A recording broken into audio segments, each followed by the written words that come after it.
Just a minute. Sorry.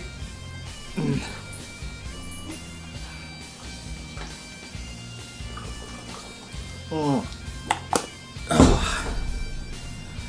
Last night was something. There was a really good bit.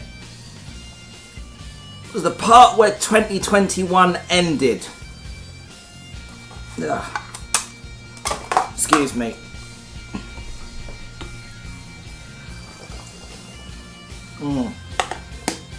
Oh, that's good. I saw this. Ugh. Oh God! Oh. Oh, my head hurts.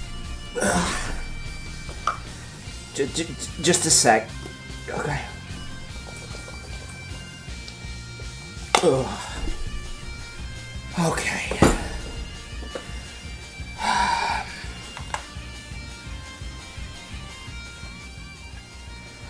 Right then. Good evening, everybody, and welcome to the Tea Time with Matt New Year's Day Spectacular! How are we all doing? I've just realised I've forgotten to plug my mobile phone in, so we won't have any jingles, which is a fantastic start. Happy New Year, everybody! This is Tea Time with Matt, and it is our New Year's Day Spectacular. Coming up, all sorts of wonderful things. We're going to have some common sense advice on how to cope with what just happened. Because what just happened, we'll get into that.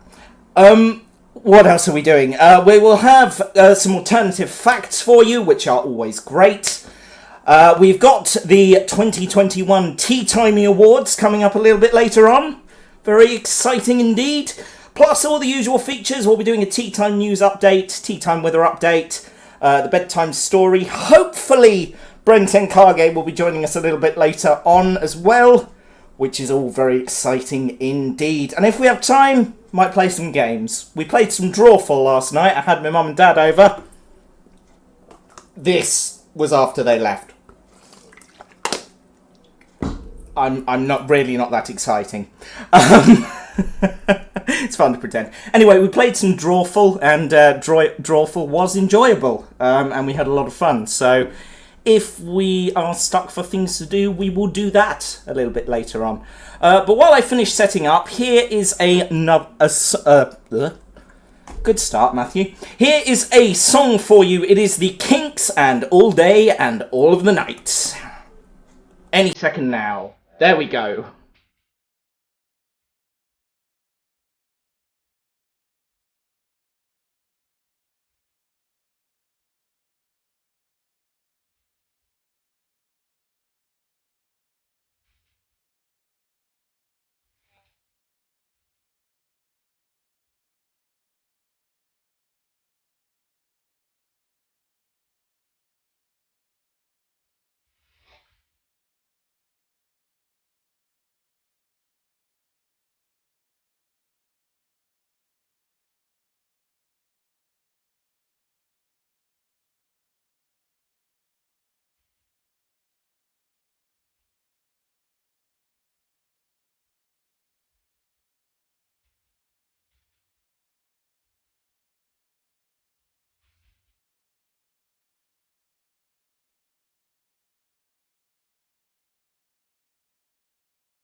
The Kinks there, and all day and all of the night. You're listening to...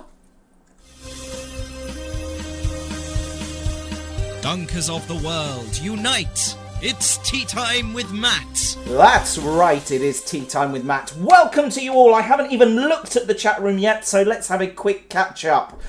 Callum Gibbling joins us. Hello, Callum. Five Nights at Freddy's Vision is here. Hello. Doctorus Prime joins us. Hello. HMS Hood is here. The Tired Scott is here. Who else? I think that's everybody. Well, welcome each and every one of you. Lovely to see you as always. So what have some of you been saying? Like me, I think some of you watched Doctor Who. My verdict, I didn't hate it, okay? It was a reasonable, self-contained episode of Doctor Who. You know, not the best, not the worst. It was nice to see the Daleks being vicious. It's one thing Chibnall does do. He gets the viciousness of the Daleks. So that's good. Yeah. Average. Didn't hate it, didn't loathe it, didn't love it. Didn't loathe it, didn't love it. There we go. One of these. Fail. I'm a failure. Matt absolutely smashing the guitar, says Doctorus. Hello. Ace of Riddles is here. Hello. Welcome, all of you. We get exclusive scenes of Matt dancing. Yes, always. I do my best. How are we all? Happy New Year, first of all. It is 2022. The main focus of this show is on last year. Because in an ideal world, this would have happened on New Year's Eve. But I had other plans. So, screw that. Yeah. So, the main focus of this is on last year. And this was a convenient time to do it. So, you know, we will be looking forward as well. Don't worry, we're not abandoning poor 2022 before it's even had a chance to get going. It's only a day old and it probably already feels abandoned. But don't worry. Don't you worry. We will come back to 2022. Do you like my new mug, by the way? This is a present from Angela, the co-writer. And there is a reason for this. Because as it says, I am now Lord of the Manor. Specifically, Angela calls me Lord Tea Time of the Choo-Choos. And there is a good reason for that. Because, as many of you know already, but some of you may not, I got married in September to my lovely wife Victoria. And Angela, the co-writer, bought us a wedding present, which I now see has gone a bit skew-whiff because I've been standing it up on the floor. But you can still see the main bits. She bought us a lord and ladyship. If you look here, you'll be able to see that. I am now Lord Matthew John Alden Farrow of the Principality of Sealands. Which is just the most beautiful thing anyone has ever given me. I love it so much. So yeah, I will expect you all to refer to me as Lord Tea Time with Matt from now on. Because it is my official title and I will use it when booking theatre tickets. Hence the new mug. I am very, very happy with that gift. It's been about 3 months since I received that. I haven't got around to hanging it on the wall because I've been too busy. But I love it. I adore it so. It is just the best thing. I can't stop grinning about it. It is wonderful. Some of the lines of the Daleks were so on the nose. Yeah, a little bit. I did like the line where the Dalek just flat out exterminated the guy for doing a pun. That was a very Cult of Scratchwood thing to do, I think. That's the kind of thing one of my guys would do. Oh dear. Just finished watching Doctor Who. I had to catch up on iPlayer. I really enjoyed the episode. The Executioner Squad was really neat. Yeah, I liked it. I didn't hate it. I didn't love it, but I liked it. It was average, you know.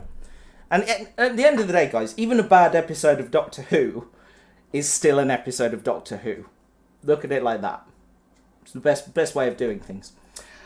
Looks lovely, says the Tide Scott. Thank you. Hello, my lord. Hello, Lord Tea Time. Understood, Lord Tea Time. That's amazing. It is amazing. I'm genuinely thrilled with that gift. Anyway, right. What shall we do next? Let's do the weather. I think the weather is going to be the next possible thing we can do. So I'm just going to open up the CCTV. And then we will get right into it just as soon as I remember the login details for my CCTV. Fail. I'm a real failure. Is that it? No, that's not it. Try that again. No. This is the show now. No.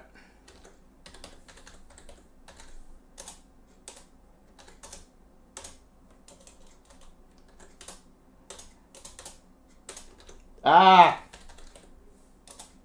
No. Oops. I've actually locked myself out of my CCTV. Fail. I'm a real failure. This user is locked. Ah. Oops. Okay, so we'll do the weather the old-fashioned way. 1 minute. So I'm heading over to the window. Okay, we've immediately come up against an issue. Can't actually see anything. Hang on, if I... Okay, well, I've stuck my hand out. There's no water coming in, but it is kind of a covered grate, so that's not necessarily an indicator whether it's raining or not. It feels quite mild, and it's not what you would call... Yeah, it doesn't sound windy, so... Yeah, that was the weather. God, I haven't done the weather like that for ages. Old school. Let us know what the weather is doing in your area. You can hit me up in the chat room over on that side of the screen. Or, yeah, that's about it. We don't check the Twitter these days.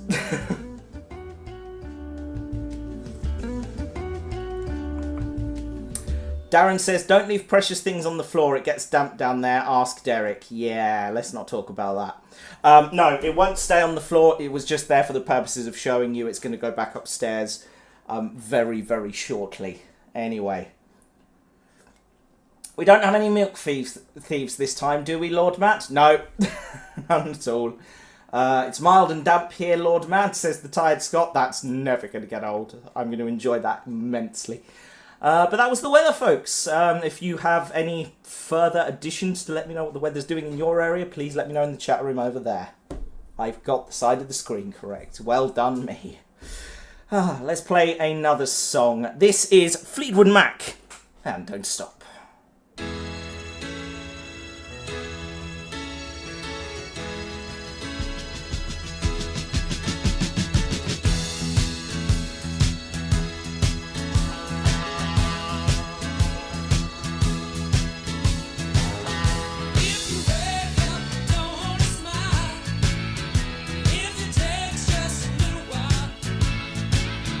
Open your eyes, look at the day.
Fleetwood Mac and Don't Stop. You're listening to the Tea Time with Matt New Year's Day Spectacular.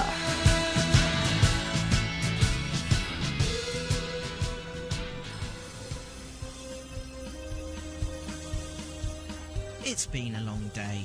Put the kettle on. It's Tea Time with Matt. Yes, indeedy. Me Tina joins us. Hello, me Tina. I was just showing them your present. So that's exciting. If you stop thinking about tomorrow, Fleetwood Mac kneecap you. Oh, sorry.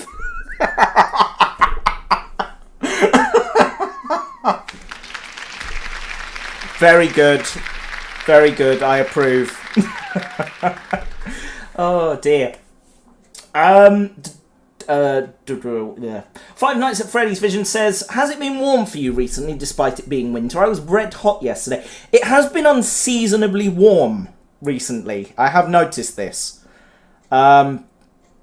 Which kind of leads neatly into my next feature. Let's get this one underway.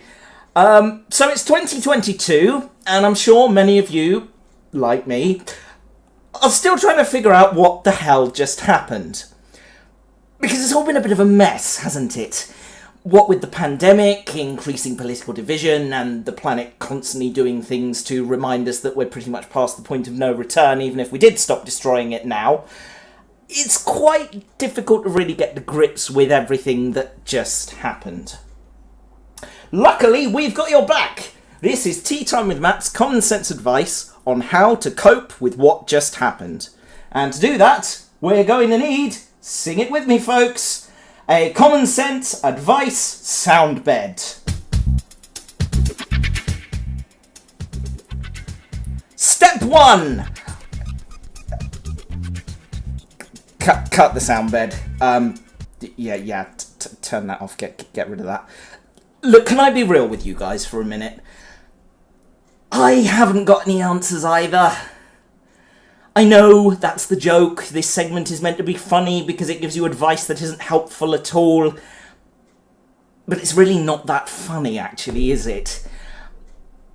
Let's be honest. The last 2 years have been particularly hard on everyone. People have lost their lives, their loved ones, their livelihoods, their homes.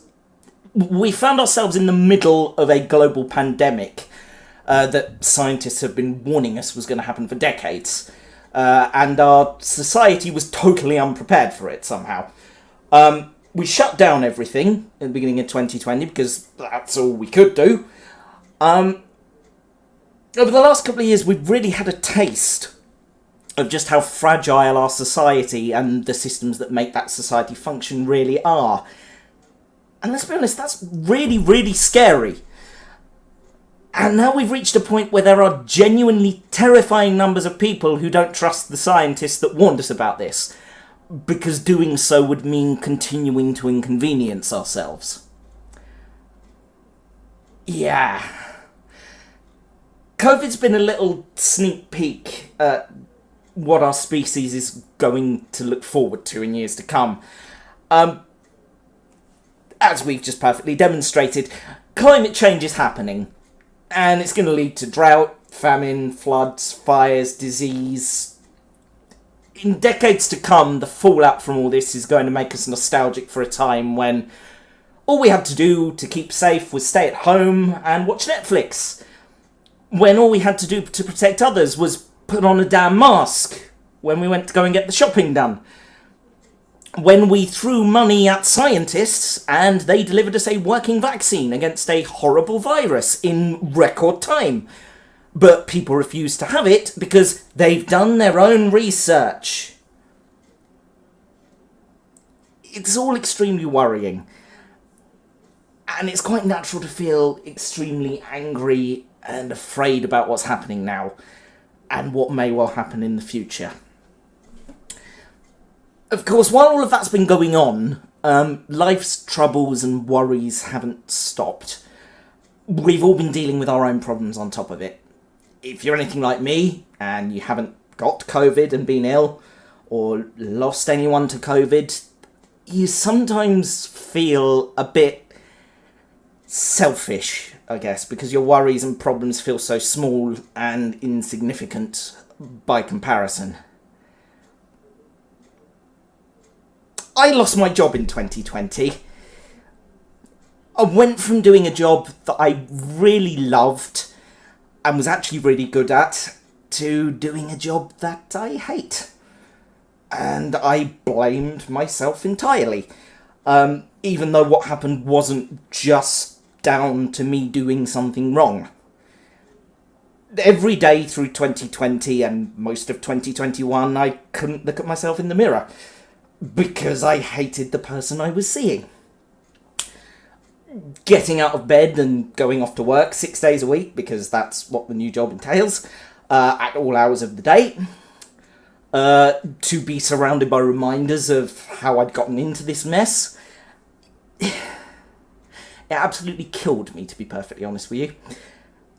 I was miserable, and my behaviour and my mood was making my lovely now wife, Victoria, miserable too. It was making everyone close to me miserable who knew about what was going on.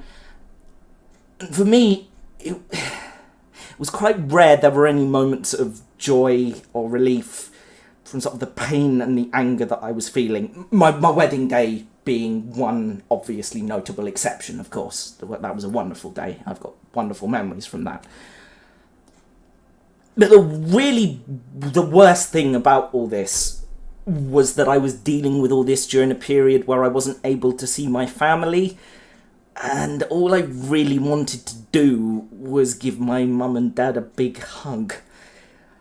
And I mean, even last year, despite restrictions being lifted, it's been a struggle, because we haven't been able to see people we love in quite the same way we did before. Even as restrictions were being sort of relaxed, that everyone still had this air of cautiousness, and there were sort of restrictions on the way we could do things. And all through that, what made me feel so much worse was the thought that I was incredibly lucky compared to others, and I felt like it was selfish for me to feel that way. Which just isn't true, by the way. No one's struggles and feelings are invalid. You shouldn't devalue how you feel because you think other people are having a worse time of it than you are. So don't do that. I've got a new job, which I'm starting in a couple of weeks. The hours are better, and it's something I think I'll really enjoy doing, which is brilliant. The added bonus is I'm going to have more time to make videos and stuff, more tea time with Matt. More on that later. I'm going to spend more time with my beautiful wife, and with my family, and my animals, and my friends. I'm going to have more time to do the things I love. It's a fresh start, and it's hopefully the start of things getting better for me, which is brilliant and exciting and frightening all at the same time. And I just want to say that if you're watching this and you are struggling right now, I hope this year will be a turning point for you too, and you can start trying to put yourself back together, like I'm currently trying very hard to. This is supposed to be an advice segment, isn't it? So we've all been through a lot this last couple of years. A lot of it's to do with COVID or the other big events that have shaped the course of our lives. A lot of it is down to the day-to-day individual struggles that we all face, whatever those may be. And all of that has been really hard and painful and frightening. And it's going to take time to recover from that. That's the simple thing, it's going to take time. Just don't feel like you have to go through that recovery alone. Don't be scared of reaching out to people and talking about this stuff. You might be surprised how many people you know feel the same and are having the same kind of struggles. In fact, let's all agree that in 2022, we're going to normalise talking about this stuff and not be ashamed of it. Oh, and take some damn time away from social media occasionally. That stuff really doesn't help your mental health. God knows it doesn't help mine. I've had to walk away from social media a few times in the last sort of 18 months, so yeah. I guess what I'm really trying to say is that now and at any time, it's okay to not be okay. And if I'm being entirely honest with you all, I'm not okay. And I might not be okay for a while. But it's not going to stop me. And I hope it doesn't stop you either. That was Tea Time with Matt's common sense advice. Sorry, that was a bit miserable, wasn't it? I promised myself I wasn't going to get upset doing that, but easier said than done, I fear. So I'm going to play a song now, and we'll talk about this when I come back. Here's a song I absolutely adore.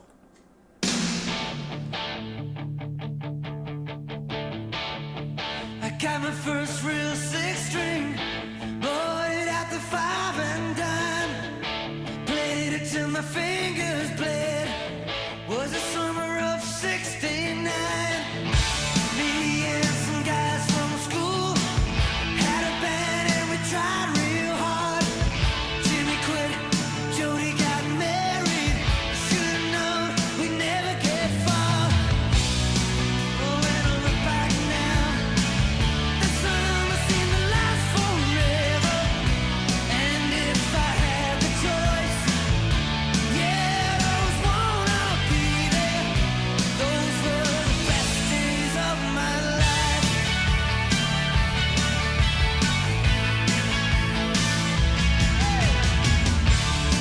Ain't no use in complaining when you got a job to do.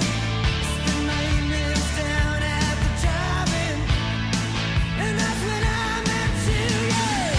Standing on your mama's porch, you told me that you'd wait forever. Oh, when you held my hand, I knew that it was now or never. Those were the best days of my life. Oh yeah, back in the summer of '69.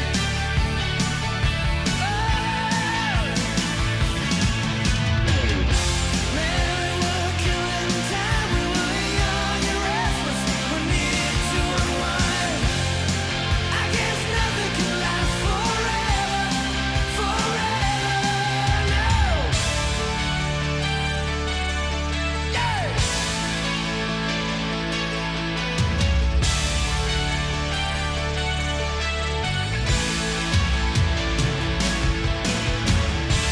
And now the times are changing.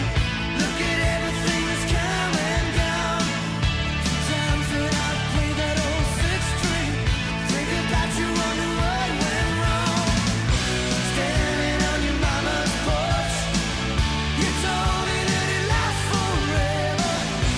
Oh, when you held my hand, I knew that it was now or never. Those were the best days of my life. Oh yeah, back in the summer of '69. It was the summer of '69. Oh yeah, me and my baby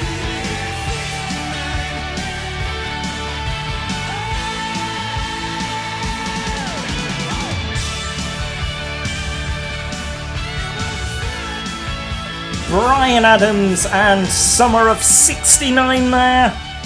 A song that always manages to make me feel better somehow, because it's got some fantastic memories attached to it. Love it, love it, love it. You're listening to Tea Time with Matt, and this is the New Year's Day Spectacular. Yeah, things got a bit morose there for a minute, didn't they? I'm sorry about that. I'm speaking from the heart now. But a lot of what I said there was kind of pre-prepared and pre-written. I'll fess up to that right away. The reason I wanted to share that with you guys was very simple.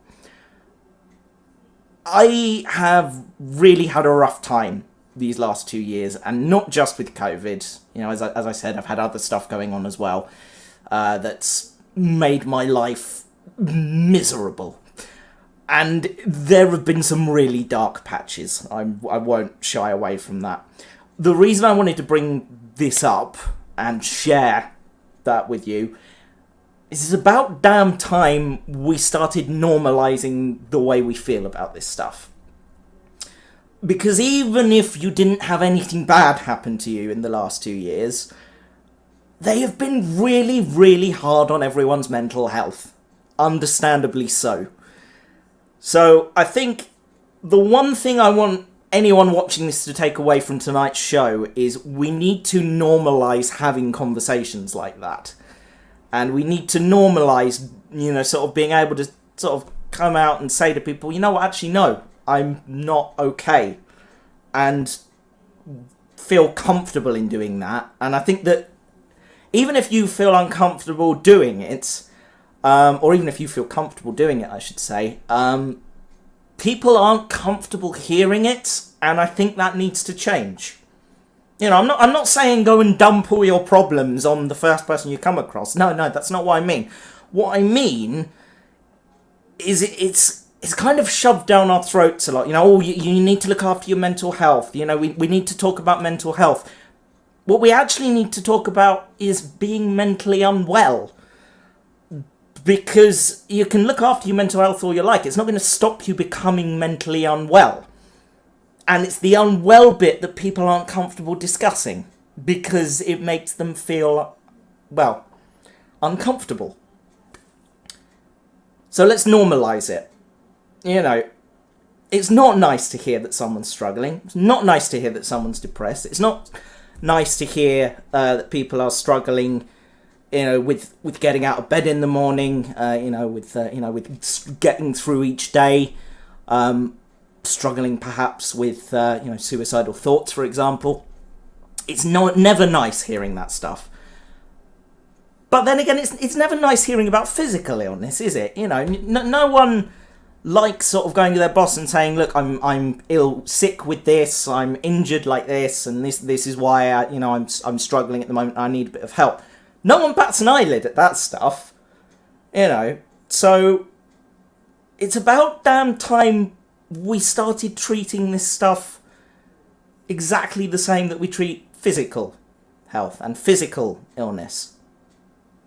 That's my soapbox, basically. That's why I wanted to share all of that with you. That's why I said what I said. Because look at the state of the world. Who isn't depressed? It's thoroughly depressing. And even if you've got nothing in your life that you're struggling with, and you don't have any struggles around depression or anxiety or anything like that, if you can toddle through life and be a reasonably well functioning human being, and it's a good day and everything's great, it's hard not to look at the world and just go, oh, well, this is all a bit shit, isn't it? And that's okay. The world's a mess. And, I could stand here right now and say it's up to us to change the world, but the fact is, how many people are watching right now? 8 people watching this stream and me can't change the world. It'd be nice to think we could, but we can't. So the only way we're going to do it is by doing little things. And I think a little thing we can do is be more open and honest with ourselves and each other when we're struggling. That's my piece. I'm going to move on now. Let's have a little look in the chat room and see what some of you have been saying about this. Tina, I know your big sis is a goth, but cheer up, mate. Nice. Don't get me wrong, Twitter's great to promote your work, but the general atmosphere it brings for wanting to cancel stuff is not very good for mental health. Twitter is toxic. And you can't point at one side and say you're making it toxic. We are all guilty of making places like Twitter toxic. Because we get wrapped up in all of the debates and the arguments, and we start flinging insults. I've done it. I go on Twitter and I see something that makes me angry and I lash out. I'm not ashamed to admit that. I've got mad at stuff on Twitter and got into huge arguments, and it's not healthy. We need to stop using social media like that. You know, I've decided this year I'm going to try and avoid getting into arguments online because it's no good for me and it's not contributing to society. And at the end of the day, there's plenty of people online who are going to make you mad. But do you know what? If you didn't respond to them, they wouldn't keep trying. Just leave them to simmer in their mess or whatever they're doing. Twitter is a very toxic site. I'd never recommend it, but your choices are to take down your account, make an account, etc. Yeah, cool. Maybe think about what you're posting and who you're following. Absolutely. 2021 was messy for me. I lost one of my closest asked to cancer. She was on her way to recovery, but her cancer got worse and she passed away. I'm sorry to hear that, doctoress. That is rough. I'm so sorry. That's why I don't use Twitter. It's awful. I hardly go on Instagram anymore, and when I do, it's just to post art and look at my friends' art. Yeah, I think that's a positive way to use social media, to share stuff.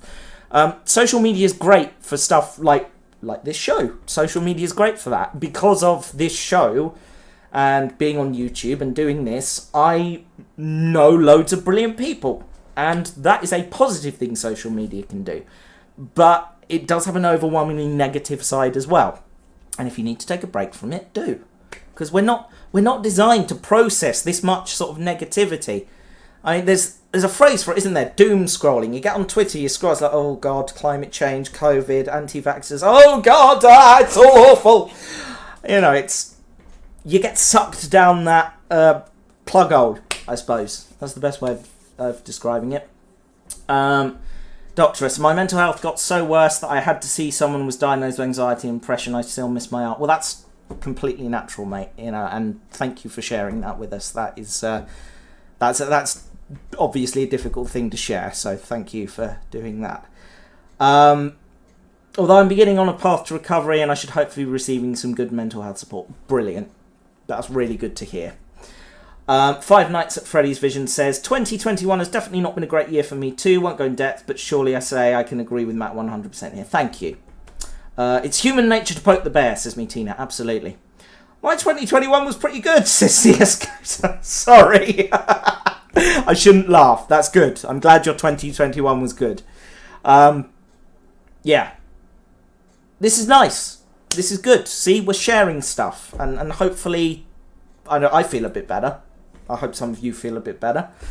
That's, yeah, that's mainly what I was aiming to do with that segment. So, thank you for indulging me. And if you take one thing away from this, it is be kind to yourself this year. Because God knows for the last couple of years I haven't been doing that. And it's about time I started. And I think you all should too. If you're not already. Maybe you already are being kind to yourself, in which case, brilliant. Keep doing that. But if you're not, start. I've made many friends, says CS Kota. Good! Making friends is great. Absolutely marvellous. And again, why I love this show, because I've made so many wonderful friends as a result of it. Yeah. Here's a good song that I found the other day. The music video to which it was filmed at the Nene Valley Railway. It is Extreme and Stop the World. Anytime today. There we go.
coming to you live with a cuppa and a biscuit. It's Tea Time with Matt. Welcome back. You just heard Extreme and Stop the World. Again, go look up the video for that on YouTube. A lot of it was filmed at the Nene Valley Railway. It's a great song. Right. Doctorus says, sorry I went a bit dark there, folks, but since this is about sharing our struggles, I thought it would be best to talk about mine. We're in this together to make 2022 a small turning point for us. Yes. 100%. And yeah, that's the other thing. I've just done it myself. But stop apologising for this. This is what I'm saying. We need to normalise this stuff. Talk about it. And don't apologise. It's okay to feel this way. And it's okay to want to talk about it. So, yeah. I'll be honest here. That sharing all of that with you guys has actually taken a weight off. It's quite therapeutic doing that. So, yeah. I'm encouraging this. Share it with people, you know. I mean, don't force it on people, obviously. But... you know, feel comfortable talking about it if you need to. That's my point. Anyway, no need to apologise is what I'm getting at. What else is happening? Bren's in the chat room. We'll be talking to him in just a moment. CS Code says, I found a lot of new shows. Brilliant. Nice one. I hope everyone here who has had a rough time gets better, and I hope those who've had good times keep that streak going, says Five Nights at Freddy's Vision. Lovely. I have a song request which kind of matches the theme, but doesn't at the same time. Throw it in, Doctorus. Go for it. Why the hell not? No, you weren't narcissistic. We don't use that word here. Except when I'm talking about myself, and I'm the host, so I'm allowed. I think it's time for us to head over the pond and cross live to our American correspondent.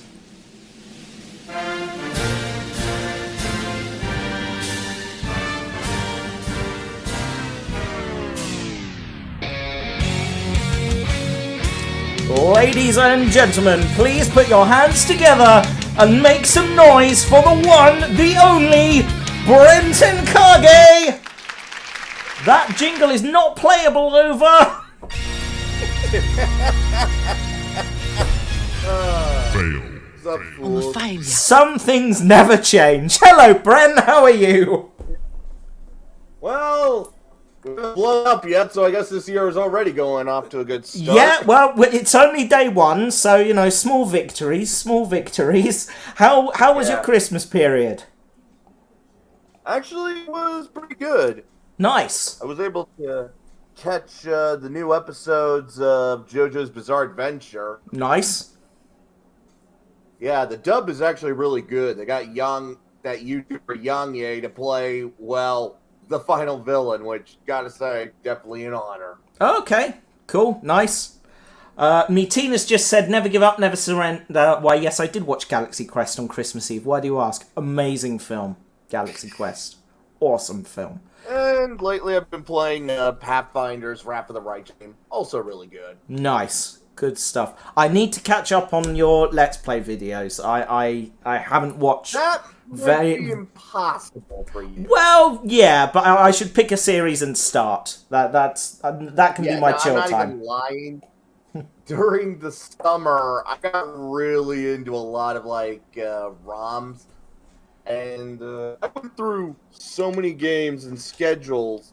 I am scheduled till August. Which is incredible. That genuinely, I wish I had your work ethic in that regard. There's no way I could be that prepared. Got into the zone, and it's just I kept recording, kept scheduling. Sweet. Well, there you go. The motivation for us all to live by there, I think. The great thing about the changes going on in my life with my new job and everything means hopefully I can start making more YouTube content again and doing more shows like this one, and that is exciting in itself. As well as the fact I'm going to be able to get some damn sleep. But you know, I'm excited to get back into YouTubing again, and kind of the videos I made over Christmas, I've actually enjoyed doing it, which it's been a while since that was the case. So yeah, hopefully more stuff coming from me soon as well.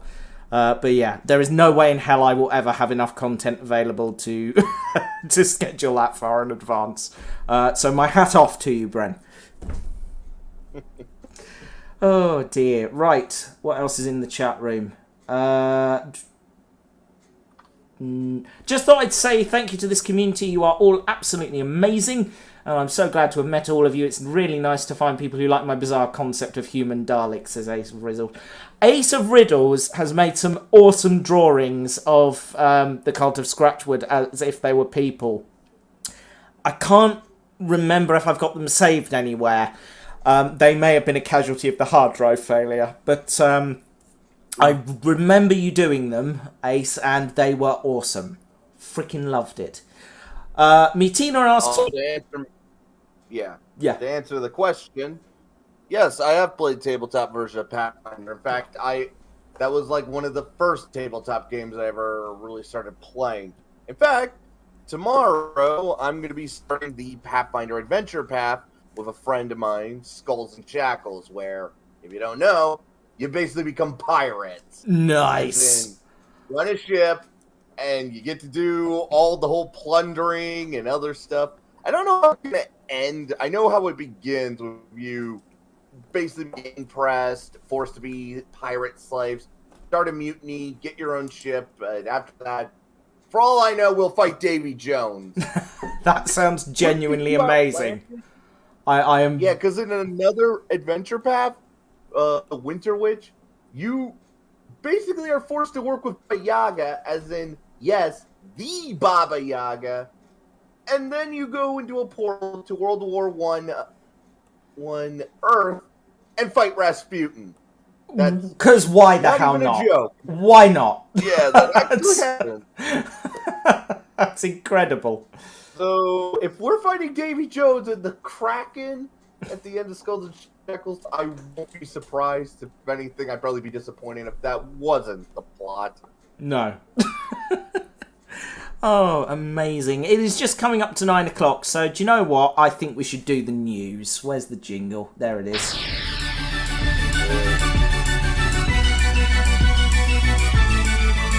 Unfortunately, I don't have the Florida Man story. Sorry. That's fine, no problem. This is a Tea Time with Matt news update. I'm sure we will manage without Florida Man for one time. Ah, dear.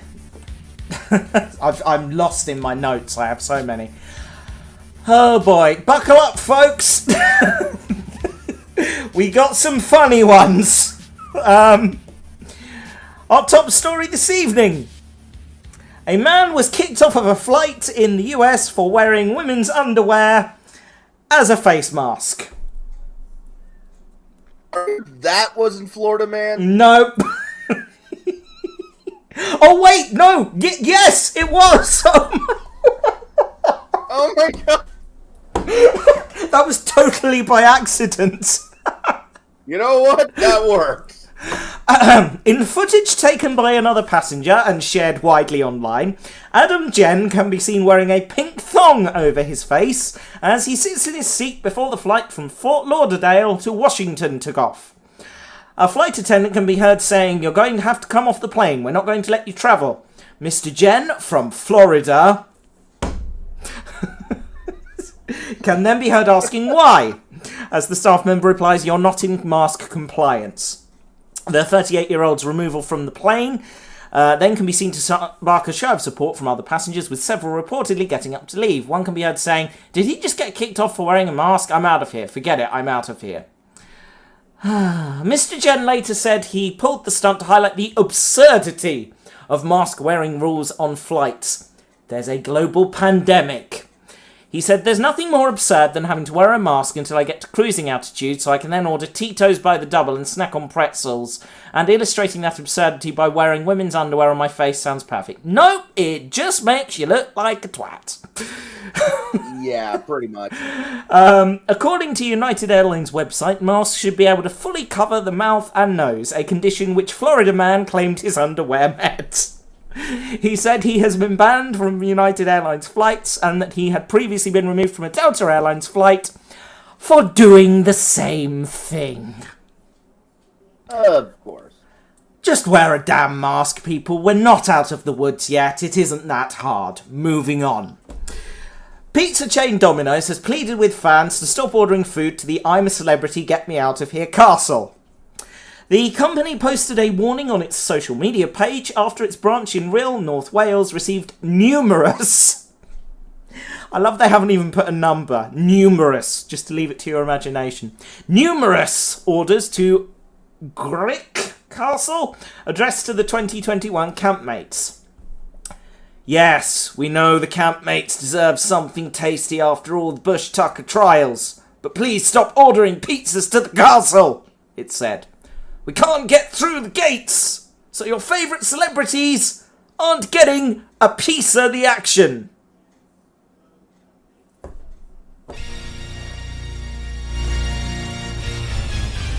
Fail.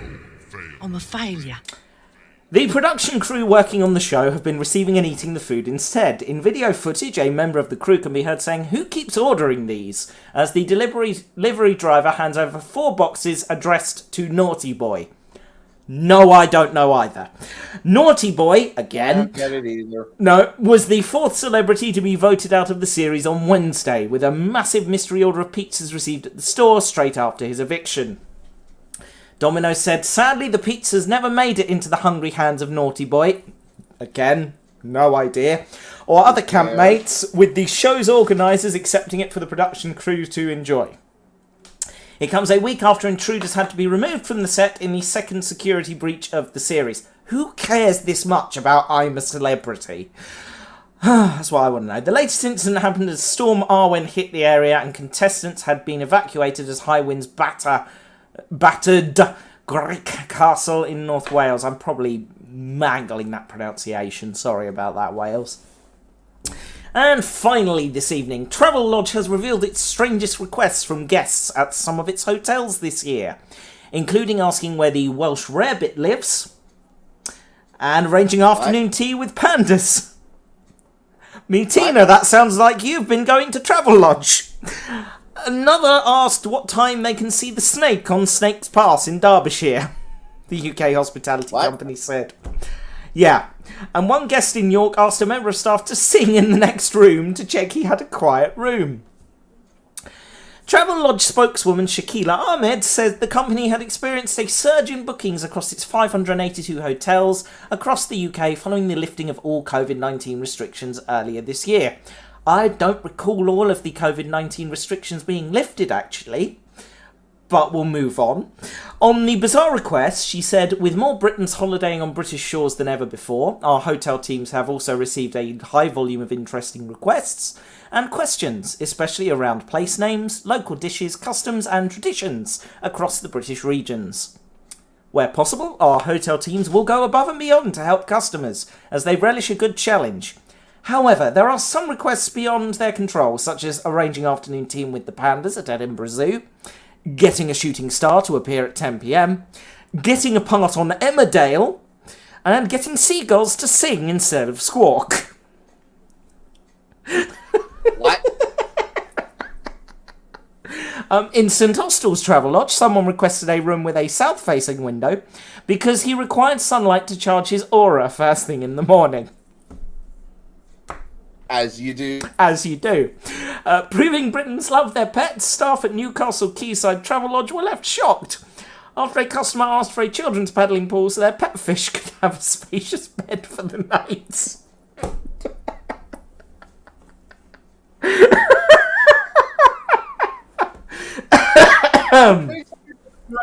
Piss out of them, but you know some people are that dead. Yeah, you do. Tina says, how bloody dare you? I can organise my own tea with pandas. I don't need help. Oh dear. Well, there is thing. I do have some news that I'd like to share. Though. Oh, I'll cancel the closing jingle. Go ahead, please. Well, I'm sad to say, but 2021 decided to take a cultural icon from us. Betty White. Yes, of course. Yes, I was reading about this. Terribly sad. She was 17 days short of her 100th birthday. She was even tweeting how she was excited to celebrate it. Oh, man. Dear me. Yeah. Something of a national treasure over there. 2021, like, not cool. No. The year is not off to a good start. 2022, And stop like, taking hints from 2016. We've told you about that. Like, I'm not as familiar with all her works, but every time I hear from her, I mean, she is just a delight. Again, not someone I sort of followed on social media, but from everything I've been reading today, genuinely seems like a wonderful lady. Yeah. Can we all just go ahead and form a protective shield around David Attenborough, please? Because just no, okay? Just no. I was gonna say Keanu Reeves, but that'll work too. I think Keanu Reeves is okay. I think he can look after himself. Yeah. That was the news, folks. Oh dear. Here we go. That was the news, folks. If you have any comments to make on the stories, let us know in the chat room. Well, people are going to rip Betty White now. Surprise there. That was a Tea Time with Matt news update. How about we get a song? Yes, let's get a song and move on. Up next, we've got... Oh, what should we play? I've got loads. Let's play a song request from me, Tina. This is Half Man, Half Biscuit with Joy Division Oven Gloves.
It's been a long day.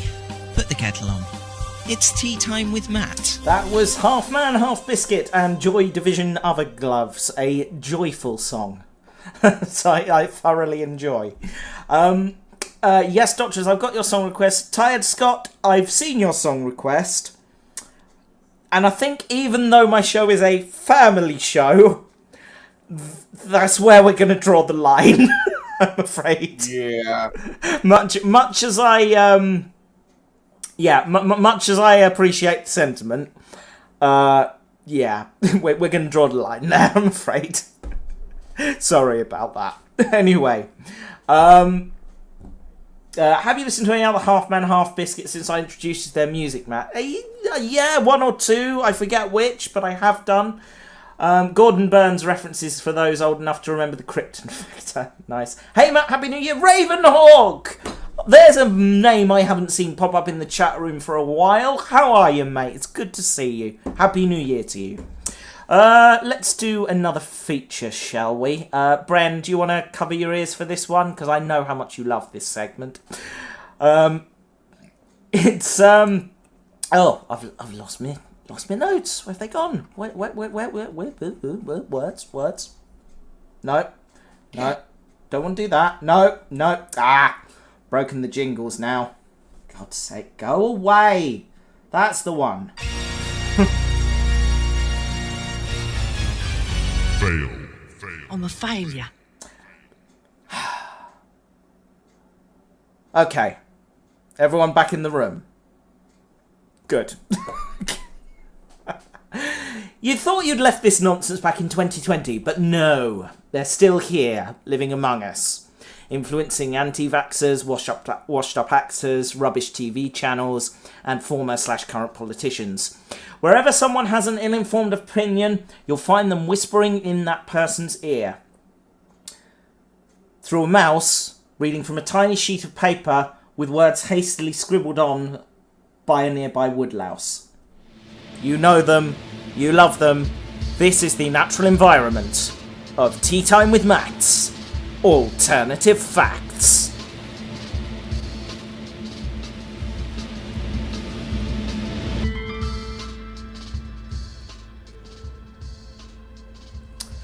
Vaccines don't actually work. No, don't go. Stay with me. In fact, anyone who's ever received a vaccine of any kind has been in the placebo group. Smallpox, polio, measles, none of these were eradicated or brought under control by a vaccine. No, people simply stopped catching these horrible diseases through the sheer power of thought, and by drinking a pint of water with a drop of lavender oil stirred into it twice a day. Bill Gates is not actually trying to control you or read your thoughts through microchips. No, that's just what the CEO of Apple, Tim Cook, wants you to think! 5G technology doesn't cause COVID-19. In fact, 5G is responsible for very few adverse medical conditions. The only proven side effects of 5G are that itch you sometimes get in the part of your back that you can't quite reach. 5G is also responsible for that weird scum that appears on the top of a cup of tea when you don't stir it straight away. Fascinating. Conspiracies are all nonsense.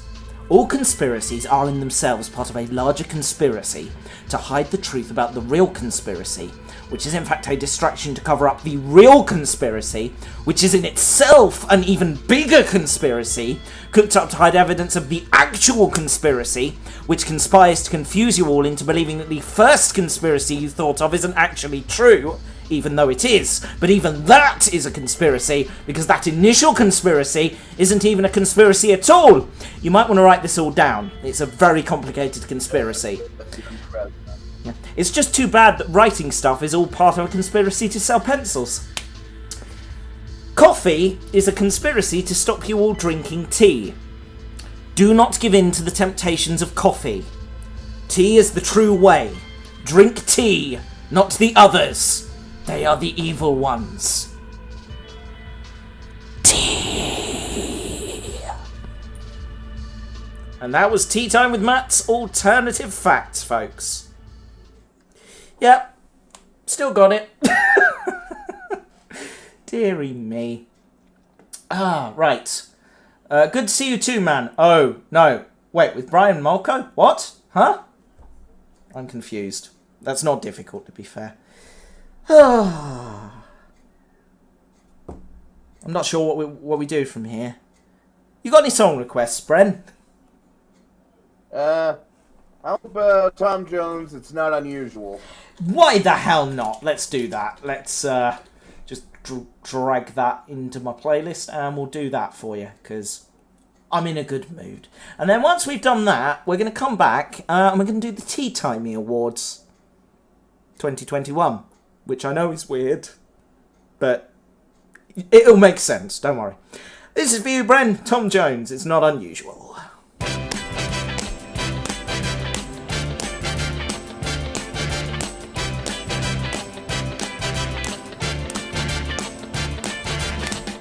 It's not unusual to be loved by anyone. It's not unusual to have fun with anyone. But when I see you hanging about with anyone, it's not unusual to see me cry. I wanna die. It's not unusual to go out at any time. But when I see you out and about, it's such a crime. If you should ever wanna be loved by anyone, it's not unusual, it happens every day. No matter what you say, you'll find it happens all the time. Love will never do what you wanna do. Why can't this crazy love be more?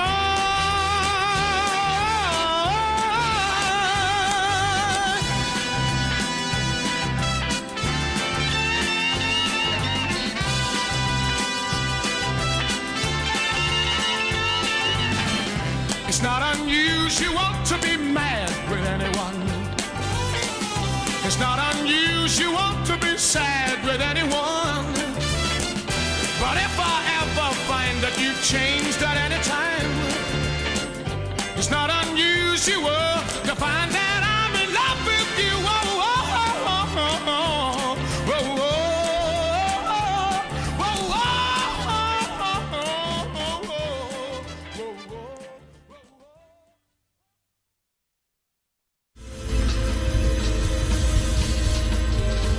Tea Time with Matt.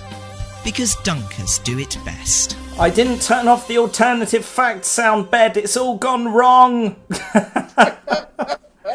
I'm good at I this. guess there's a fail jingle. Yeah. Fail. I'm a real failure. Bren, you have a conspiracy theory, I believe. Yeah.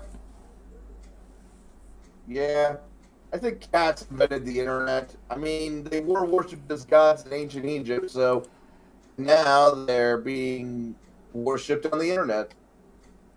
And the internet is mainly made up of shiny things. Oh my god! Wait.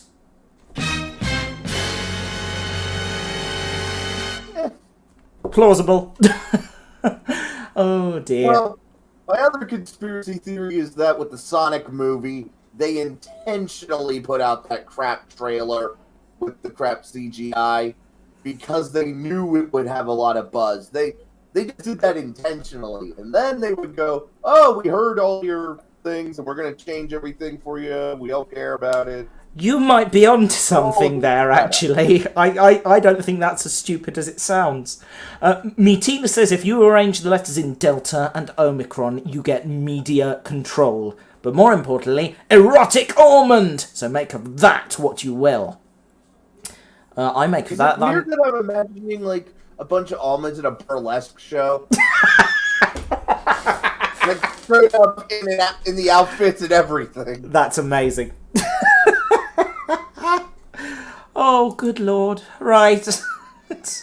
What are we doing? If you don't know what a burlesque show is, you're either way too young, or you have better taste. That's probably less said about that, the better. It's time, ladies and gentlemen, for the 2021 Teatime Awards.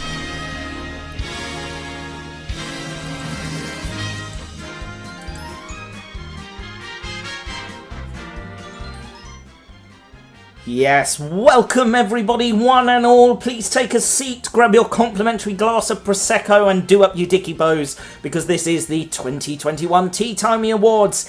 Yes, I know it's not 2021 anymore, but we're only a day into 2022, so that would be a bit redundant, wouldn't it? For those of you who haven't seen them before, the Teatimies are an annual ceremony recognising the people who have directly or indirectly contributed to Teatime with Matt over the last year. I know that during that time we've only technically done one show. Sorry about that, but still, I think it's right we celebrate the achievements of everyone that contributed to 2021. So let's get right into it. We begin with the Bronze Newspaper Award for the most ridiculous news story of the year. This award recognises the news story that clearly most illustrated the stupidity, hypocrisy, and occasionally joy of the modern world. This year's winner is someone we've only met today. And if you're like me, you already hate him. The Bronze Newspaper Award for most ridiculous news story of the year goes to Adam Jen and his underwear face mask. Stay classy, Florida. Stay classy. Adam was, of course, the gentleman who was removed from a United Airlines flight for wearing ladies' underwear on his face because it did not meet the airline's standard for face coverings. Adam can't be here to accept the award tonight because he's banned from flying. So we'll dispatch that to you by post along with a complimentary face mask, which you should wear because we're still in a pandemic, you absolute melt. God's sake. Moving on. And our next award is the Golden Cringe Award for Most Embarrassing Political Figure. This prestigious award recognises the political figure who most embarrassed their country over the course of the year. Bren, fortunately you're safe this year because your current incumbent is just, at least it's not the other guy. No, let's be honest. All American politicians are cringe nowadays. Yeah, they are. No matter what side. Yeah, no, I think we can all agree there. Now, but this is a very British-centric award this year. Politicians were practically fighting one another with sticks to win the award this year. From Michael Gove's viral video of him dancing with himself in an Aberdeen nightclub in August, to Dominic Raab, who, while British troops were coordinating a mass evacuation in Afghanistan, was directing the action from his holiday home in Crete in between paddleboarding sessions. To Preeti Patel being, well, Preeti Patel. But there can be only one winner, and this year the Golden Cringe Award, which I have here it is, the Golden Cringe Award, ladies and gentlemen, for most embarrassing political figure goes to former Health Secretary Matt Hancock. Oh, poor Matt. He had it all.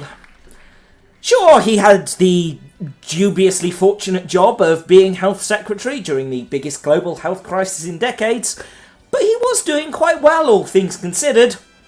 There was a bit of a kerfuffle when the High Court ruled he'd broken the law by failing to publicise the details of PPE contracts that he'd been handing out, and the press were constantly criticising him for the way he was handling the pandemic. But personally, I think he was doing a fairly average job at managing the health service in this time of crisis. All Matt had to do was lead from the front, follow the COVID guidelines that he was responsible for putting in place, and wait to be thrown under the bus at the inevitable inquiry before heading off into obscurity to write a book about how much of a challenge it all was. But you couldn't do it, could you, Matt?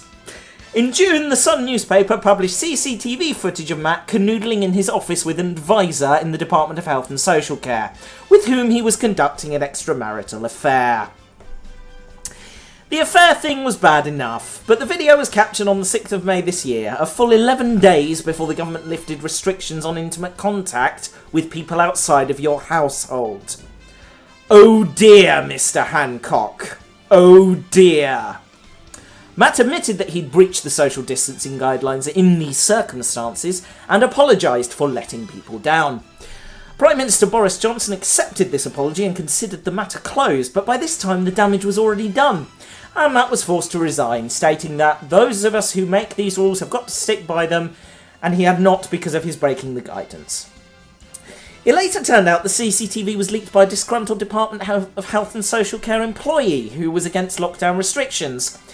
Even more interestingly, it transpired that the CCTV footage was obtained from a camera hidden inside a smoke detector, which Matt swore he didn't know was there.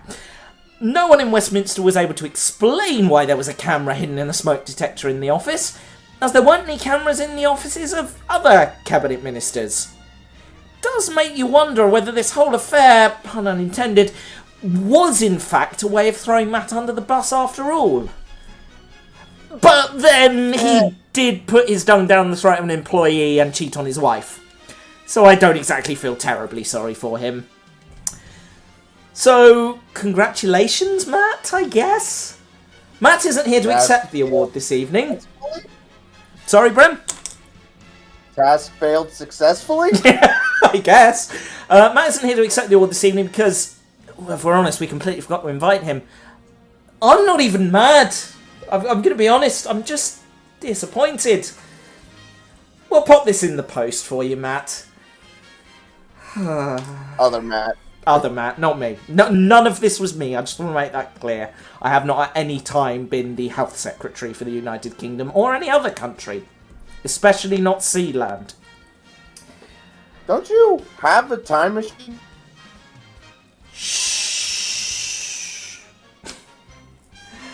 And we move on now to the Glittery Turd Award for Most Awful Group of People.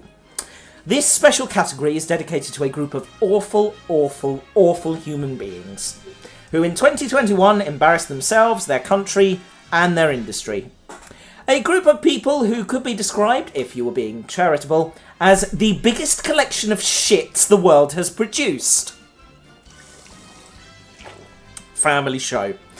A group of people so desperate to be platformed so they could share their stupid opinions, uneducated and ill-informed opinions with the world, they literally had to create their own television channel.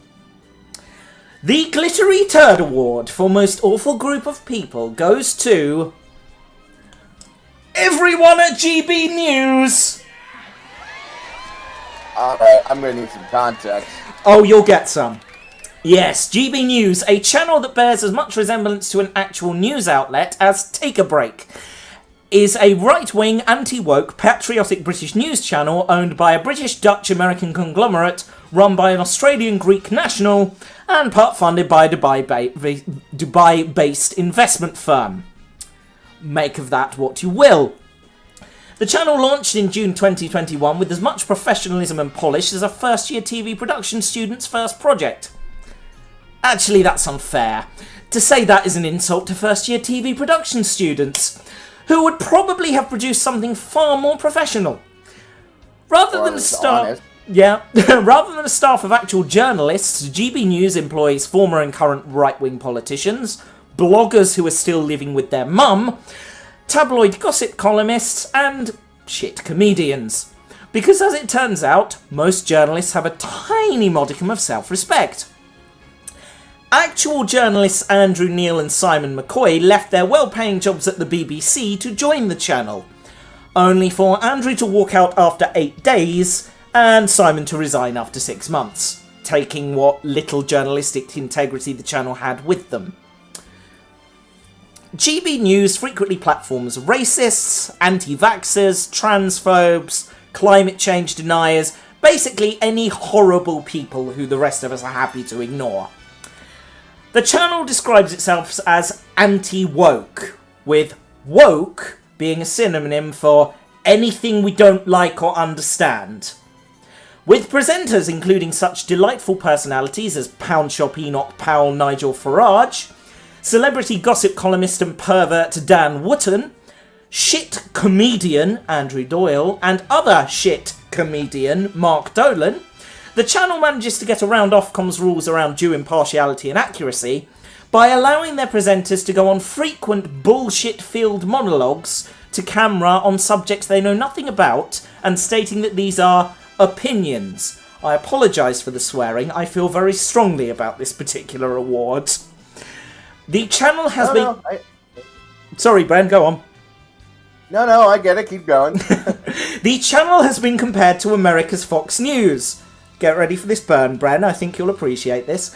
But even that is giving them more credit than it's due. Because for all of its faults, at least Fox News actually has some viewers. And actual news.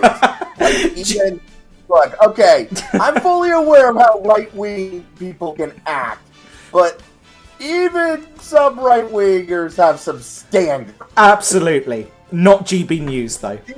GB News' audience numbers have been trending down since their launch, and at one point in July, when the channel forced one of their presenters to resign for taking the knee on air, bearing in mind their holding company is called All Perspectives Limited, the British Audience Research Board recorded that the number of people watching was so low, they couldn't actually measure it, giving them a functional audience of 0. Oh my god. If I had to say something nice about GB News, I suppose you can say that it's at least serving a purpose. And that purpose is keeping all of our shitty eggs, both homegrown and from abroad, in the same shitty basket, so that the rest of us don't have to listen to them. Congratulations! Sorry? An official news show makes a amateur radio show host more credible. Yeah, you're doing something wrong. I know. Congratulations to GB News. We've even got a pretty red, white and blue ribbon for you because we know how sickeningly patriotic you all are. This award is well deserved. Sadly, no one from GB News is here to accept the award tonight because we couldn't find a hazmat suit strong enough to be in the same room as that much toxicity. So I will instead place the... Sorry? I mean, they're so toxic, the Daleks will take one look at them and be like, tone it down. Yep. So I will instead place the award in the dog poo bin in my local park, where I assume you will be scouting for presenting talent in the near future. Oh, God. Wow. Shall we take a moment to look in the chat room? Yeah. Oh dear. Oh dear. Matt Hancock called it, says Doctorus Prime. Sounds about right, lol. Wah wah wah.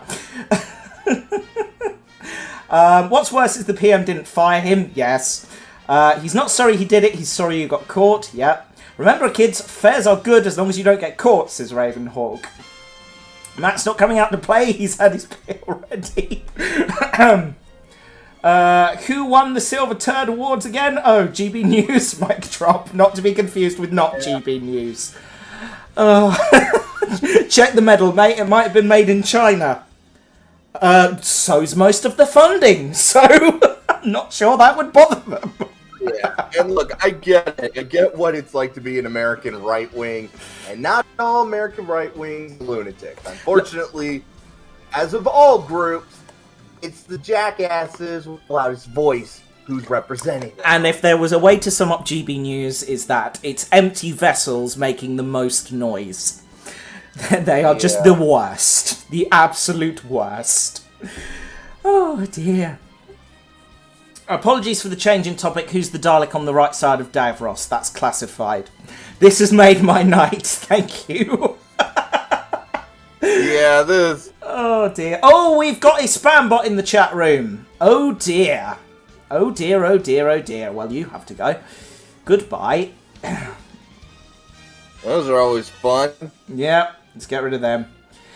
Let's go back to the awards, folks. And our next award is the Golden Microphone Award for Best Co-Host.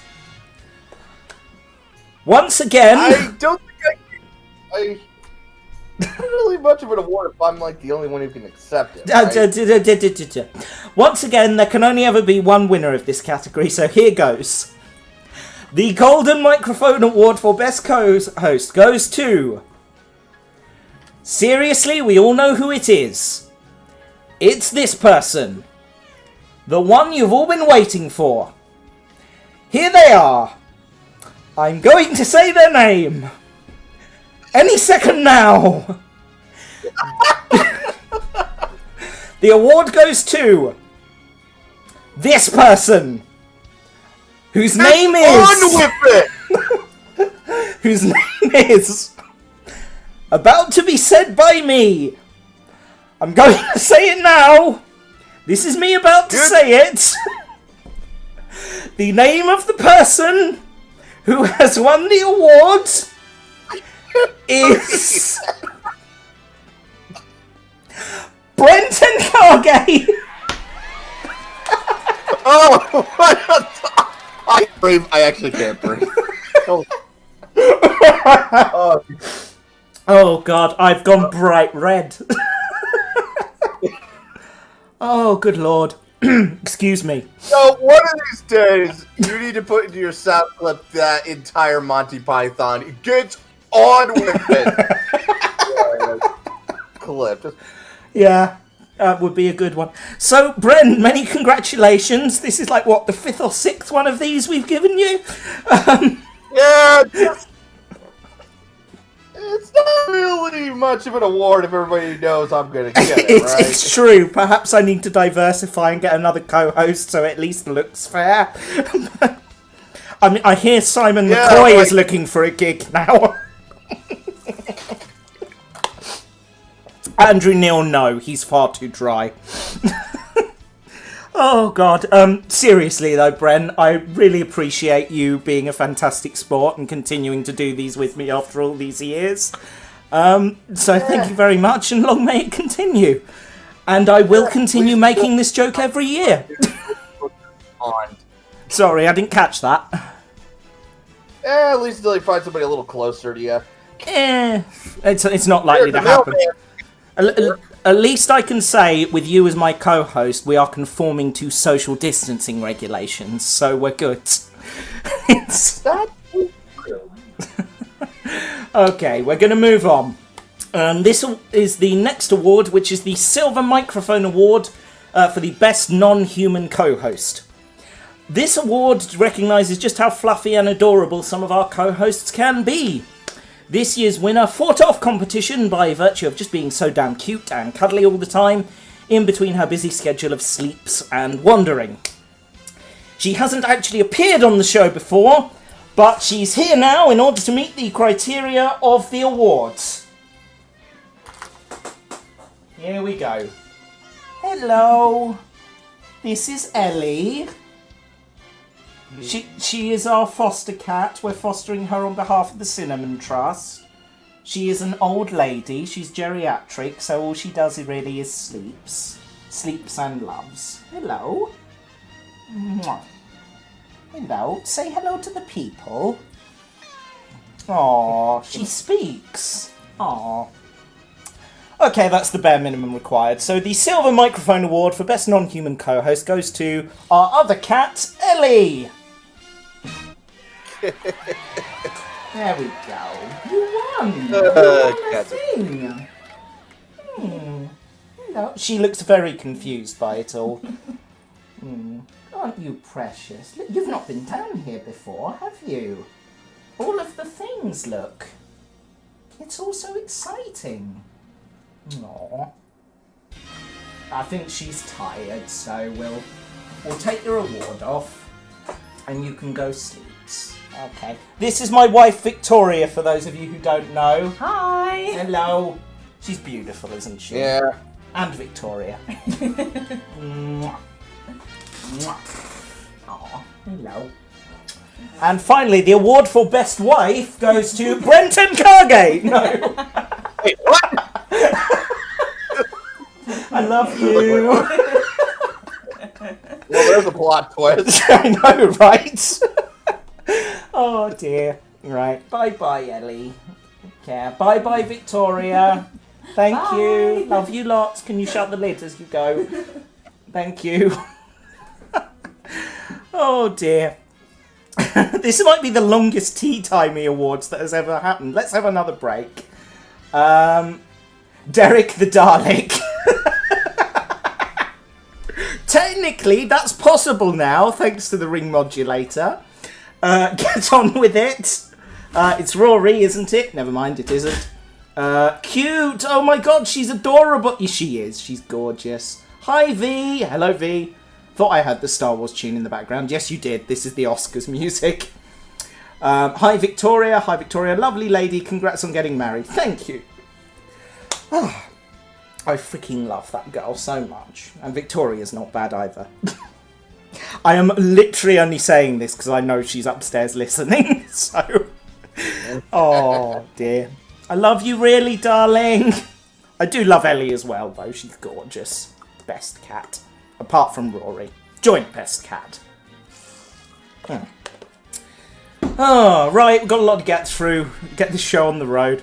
And we move on to the Platinum Hammer Award for Most Useless Piece of Studio Equipment. This award recognises the item of technology that most let down the show, me, and you at home. This year's winner, once again, didn't actually break while we were on air, but did cause an awful lot of hassle, anxiety, and very nearly caused the loss of over 10 years of files. The Platinum Hammer Award for Most Useless Piece of Studio Equipment goes to Hard Disk 4 of 6! Yeah, I delayed the cheering as well. Yeah. Thanks to disk number 4 of my computer's RAID array deciding to die on me, my entire hard drive decided to up and disappear overnight for reasons that I and my resident IT professional and my dad, Darren, still don't fully understand. After replacing disk 4 with a new employee, the RAID array spent the next 7 days rebuilding itself and still didn't work. Again, for reasons we still don't fully understand. Thanks to performing a backup in September, the irretrievable data loss was limited to about 4 weeks rather than 10 years. But it was still a pain in the backside to reinstall all the required programs. In fact, I'm still doing that. There are still programs I have to install. All my gaming mods, gone. Yeah. It sucks, but we're getting there. We are rebuilding. We're going to throw all of the time at it. No money, because I can't afford it. And we will rebuild. And I have just enough software to make stuff work. So we can worry about the other things as we go. Yeah.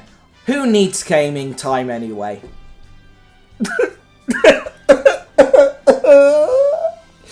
Anyway. I have now invested in an external hard drive of equal size and I'm running full backups every 2 days, so this will not happen again! Congratulations, Disk 4 of 6. May you rust in pieces. And finally, we come to the most prestigious award of them all. The Listener of the Year Award recognises the loyalty and dedication of our listeners.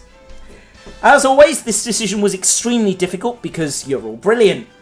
But there can be only one winner, because you all sent me hate mail when I awarded it to everybody last year. This year's winner is an active participant in the show, very active in the Discord server, and even brought to life one of my older videos by animating it in Source Filmmaker. The winner of the Listener of the Year Award is Doctorus Prime! Doctorus, you're one of the most active members of my little community and it's always lovely to hear from you. I know I've completely failed to read through your script you sent me about 3 years ago, but I promise I will get around to it when I have a bit more free time. Thank you for everything. Do you have anything to say to everyone watching or listening today? Yeah.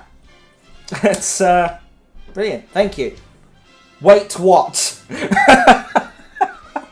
I think Doctorus is a little bit behind everyone else. Congratulations, well deserved. Do you have anything you'd like to say? I'm going to have another sip of water. I've been doing far too much talking this evening. Thank you, I'm honoured. You're very welcome. I will... hold on.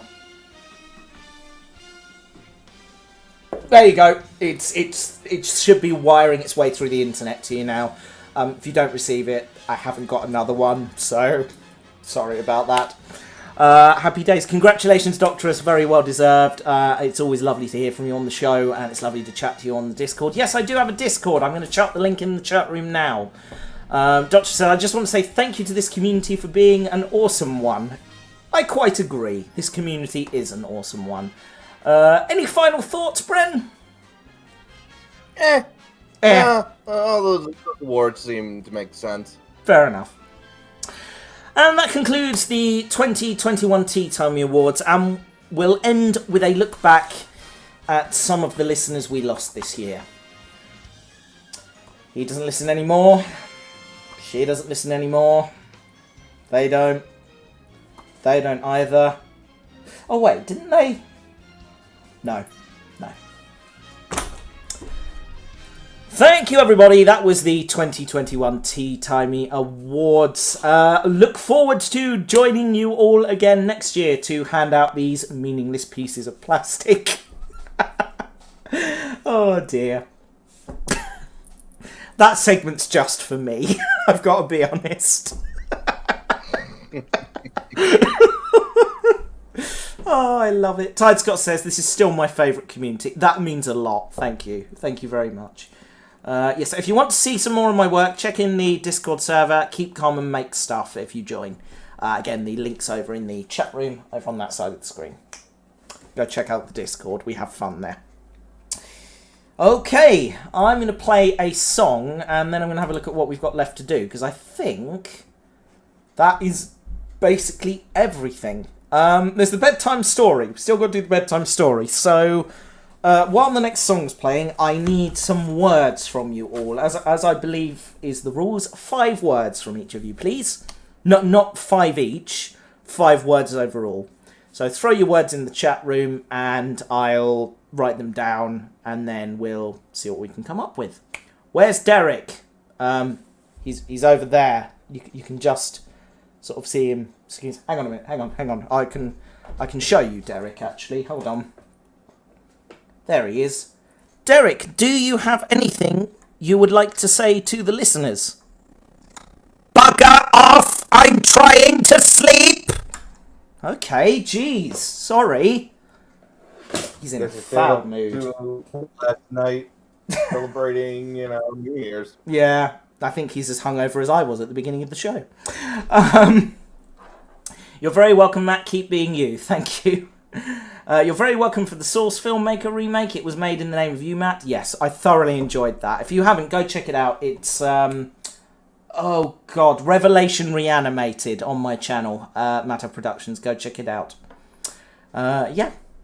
That's all I got. Right, yeah, let me know your words in the chat room, and I'm going to play a song now. This song is one of my favourites. It is by my good friend Screw Love.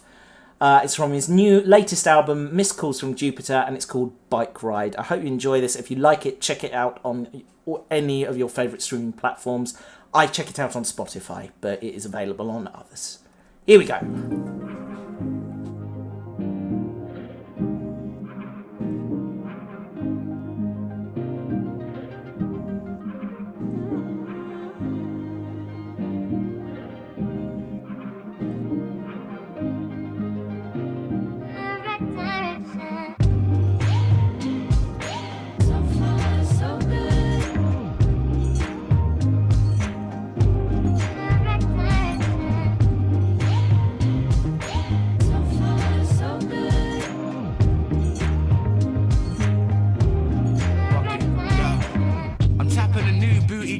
And blue, what the fuck happened to Screw? This whole year has been one long walk of shame. Miraculously, I'm back in the stew. I'm racking up loose change, invest back in the youth. I'm cutting conversations short. I don't play no sports, but if I did, I'd be Jordan for sure. Putting on the court for real. All the bottles, but can I afford the bill? I might get fraud for real, or at my core, I'm chill.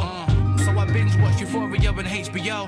Post a hate tweet about me and hold this ratio. 90s kid, 80s baby though. Feeling my age lately though. Still I'm aging slow. Still learning how to ride this bike. Quit putting me in rooms of people I don't like. There's no ceilings on the houses I build. On all the albums I kill. Riding up mountains uphill. And there's no doubt that I will.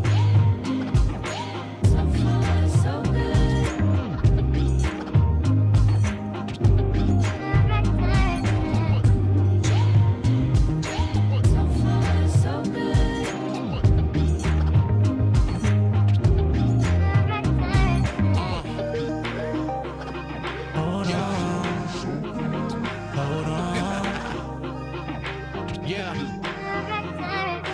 Yeah. Yeah. We can go. Yeah. Are you kidding me, Screw? You still can't ride a bike? Yeah. Hold on. In the right direction. Yeah.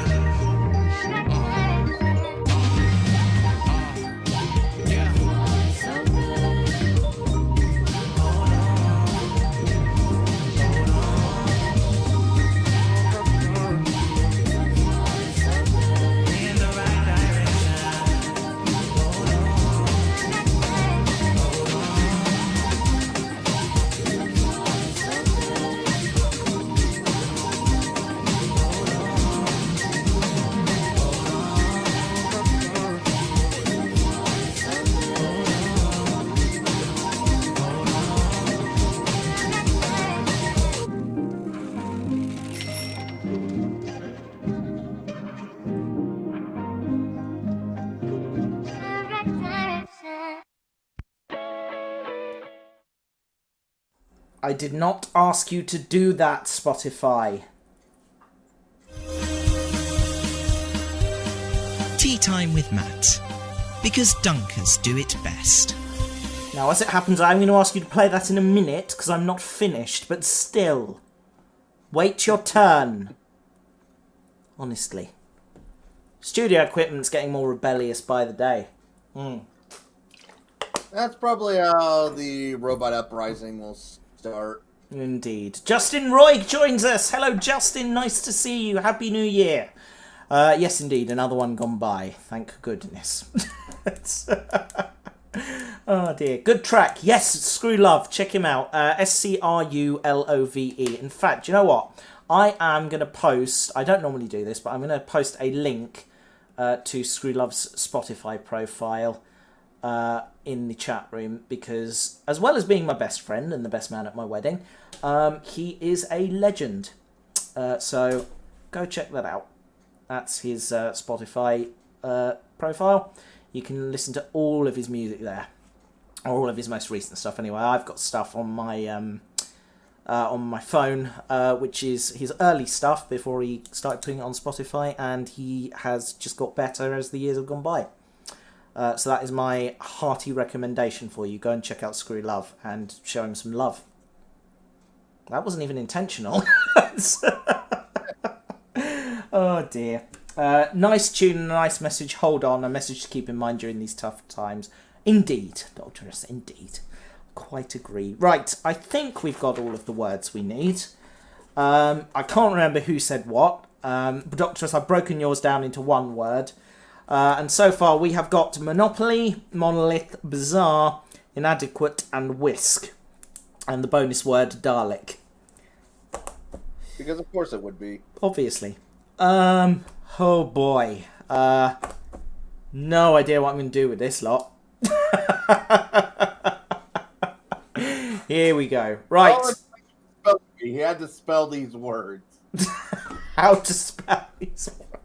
Nice. And then he got angry and then shot everybody. Merry Christmas, everybody. I don't know. Congratulations. Oh dear. Right, okay. I'm going to play another song. This was requested by Doctorus. It is by San Holo. And it's called Wheels Up. I hope you enjoy this, and when we come back, I'll hopefully have a bedtime story for you. I make no promises. Enjoy.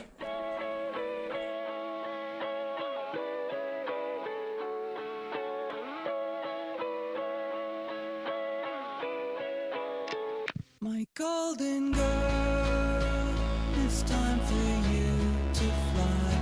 You gave it all, hoping to see me smile. I took you in, I never gave you back. Look at me with my head in the clouds, to touch the sky and go where you can go.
It's been a long day. Put the kettle on. It's tea time with Matt. Welcome back, folks. I think I've got something. This is not going to be my best work. I worry that after all of these years I'm running out of material for these. But we will give it a go. What's happened so far this stream, says Short Man. Where to start? We got all morose at the beginning. We failed to do the weather. We made fun of, among other people, Matt Hancock, a guy who put underwear on his face, GB News, and others. We gave out some awards. That was nice. And yeah, now is your time to be a big shot, Matt. Is this a reference that I've missed? I'm really hoping that I've missed something here, because that's, yeah, I'm not sure I'm ready to be a big shot. Is this a reference? I'm not sure. Anyway, yes. So anyway, Short Man, welcome, and CS Kota, welcome again. I think you've been dipping in and out. Big shot. Okay. And a way to start off 2022. Yes, it's a good way to start off 2022, this. Yeah. I enjoyed this. Right, okay, let's do this. The words are Monopoly, Monolith, Bizarre, Inadequate, Whisk, and the bonus word, of course, Dalek. Here we go. This is Tea Time with Matt's bedtime story. This is going to be terrible.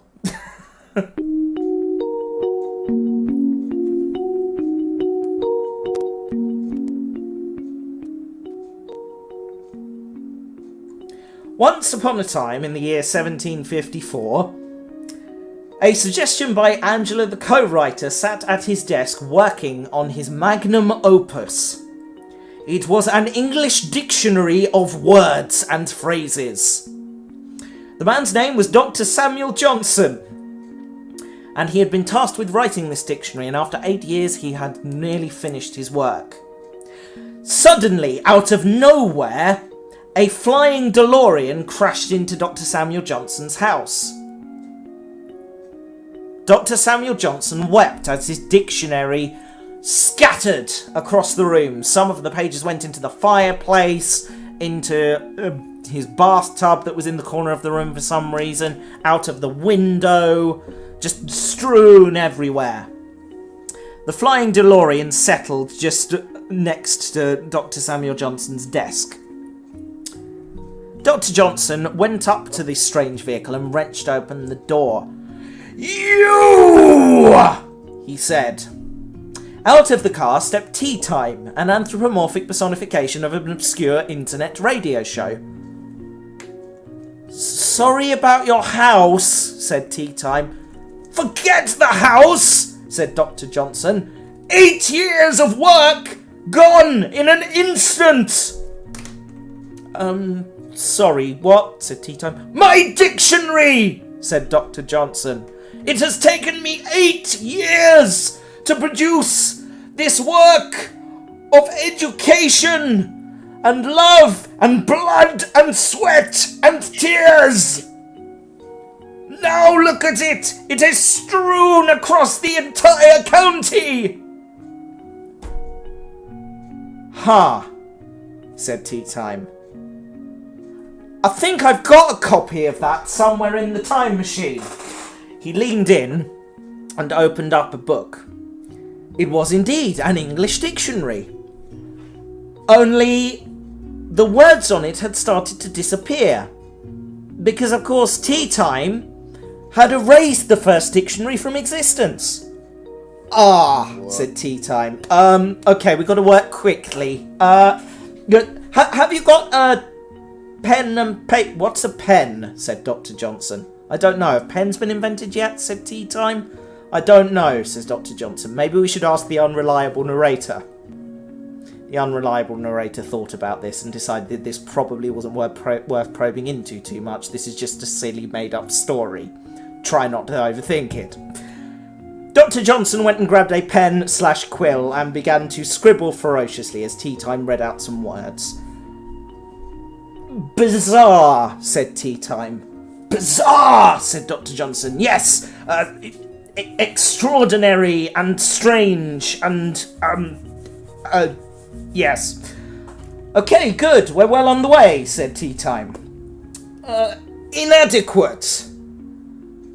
Dr. Johnson frowned. Not sure about that one. Inadequate. How you feel now that your life's work has been destroyed. Ah, said Dr. Johnson and scribbled it down. Monopoly, said Tea Time. What was that one? Said Dr. Johnson.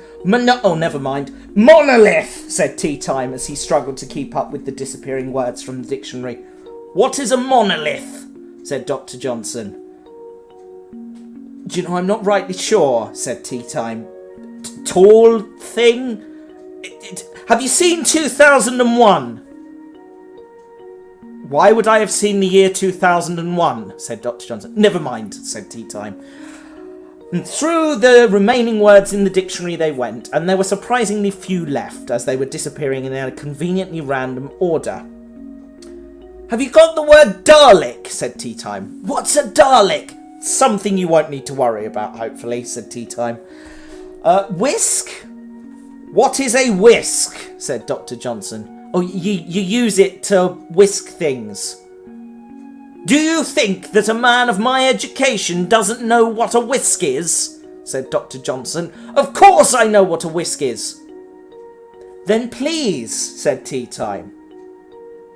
Dr. Johnson frowned again and scribbled something in the book. Never mind, he said. By now, Tea Time had finished flicking through his copy of the dictionary, and it was now completely blank. I am so sorry, said Tea Time. Dr. Johnson sighed. 8 years, he says. I should run you through now, sir. I'm going to go, said Tea Time, and jumped back into his time machine. Tea Time departed the year 1754 and headed back to the year 2022 from whence he had come, despite the fact that we have canonically destroyed this time machine now on 3 separate occasions. He still somehow has it. Don't overthink it. I'm bendable. Tea Time arrived back in the year 2022 and, shockingly, not a lot had changed. In fact, nothing had changed. Because you see, by the year 2022, the work of Dr. Johnson has been made completely irrelevant. Because we're all too stupid to read anyway. So society hadn't really progressed that much at all. Well, the end! alright. Why the hell is there a bathtub for some reason? Why not? Don't overthink it. Just have a good time. Lord Tea Time is back. Yes, I am, indeed. Oh dear. Right, I'm going to play one more song and then we're going to wrap up. Yeah, this one is, well, it's a lovely song. It's by Bill Withers and it's a lovely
Dunkers of the world, unite! It's tea time with Matt.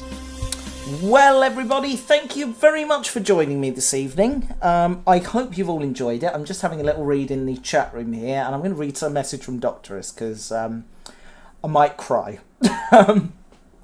Doctorus says, thanks so much for this stream, Matt, and for the Platinum Award. Seriously, this stream has made my night, and it's not because I won a meaningless award. Meaningless? How dare you? But because your content never fails to amuse me, like many others, I'm really glad I discovered your channel in this show. So thank you, Matt. Although it says I'm live, I think I'm behind. Okay. Thank you, Doctorus. That is lovely. Ace of Riddle says, the stream has been absolutely fantastic as always. Love your content. Happy New Year. Thank you. I hope you do a lot more streams this year, Matt. It'd be nice to tune in more often, main joining like we did y'all those years ago. Stay tuned, because there's something coming up about that. Who else has said something? Brilliant stream. Looking forward to more in 2022. Lord Matt, thank you for everything. Thank you. Yeah, I think that's Spamton. What are you doing there? Did I miss something? I nipped to the loo. I might have missed something. Anyway, Bren, lovely as always to have you, mate. Any final thoughts? Let's just, like I said, let's hope this year is better. Let's hope so. And on a serious note, it's been a rough couple of years. So be kind to one another. Be kind to yourselves. And if you are struggling, don't be afraid to reach out to people, you know. And like I said earlier, and I genuinely meant this, you'll probably find that there are more people around you that are also struggling in the way you are than you think. We should normalise talking about that.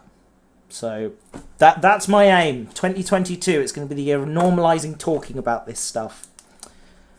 Yeah, talk about depression, talk about mental health, talk about how you're feeling, and if you're struggling, definitely talk about that. Because no one should struggle alone. That's all I got. Love this stream, super fun, and I can finish my cookie dough ice cream. Oh, good. Good. Looking forward to the new year, Matt. Please go more streams. Cheers, Justin. Thank you. Have a happy new year, Matt. Stay being awesome. Keep Derek on a short leash and keep the tea hot. All things I aspire to do, Ravenhawk. You lick trains. Thank you, me, Tina. Oh, dear. Never mind. Anyway. Thank you very much for tuning in, everybody. It's been wonderful to see you all again.